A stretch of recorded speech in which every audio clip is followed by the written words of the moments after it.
Um, I remember the first time that my parents and my sister and I basically went kind of on the run because they were tipped off, my parents were tipped off by someone that perhaps CPS would be checking in on us because we hadn't been to school.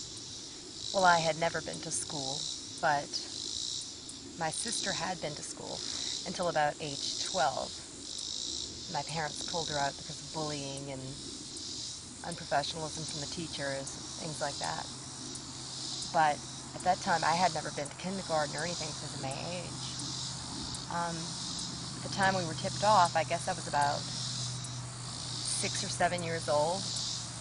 And I remember us packing our car and leaving. Packing our car, and it was kind of funny because that was, at that time, we had been living in the woods. We had already moved to our house in the woods. We didn't have any running water, electricity, phone, any of that kind of stuff. And the car was kind of on a hill, and I was in the car already with all of our things we packed, and I remember that something happened and the car started rolling down the hill. And I don't know if it hit a tree or what, but luckily I wasn't hurt. But I guess that's how upset everybody was that we were trying to get out of there in case CPS did in fact come and take us away. But that was the first time that we left. And we were gone for like 6 months until things cooled down, so to speak. And in that time, we went from Virginia all the way to California. And in order to survive, my parents sold wooden keychains that my mother had created. And I actually remember selling them sometimes.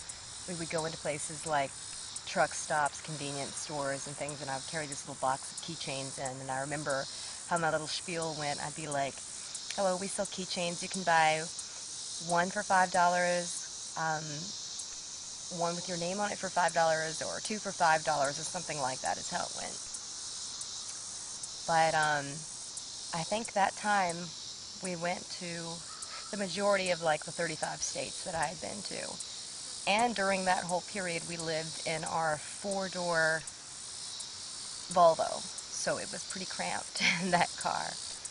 And it was definitely an experience of a lifetime, that's for sure.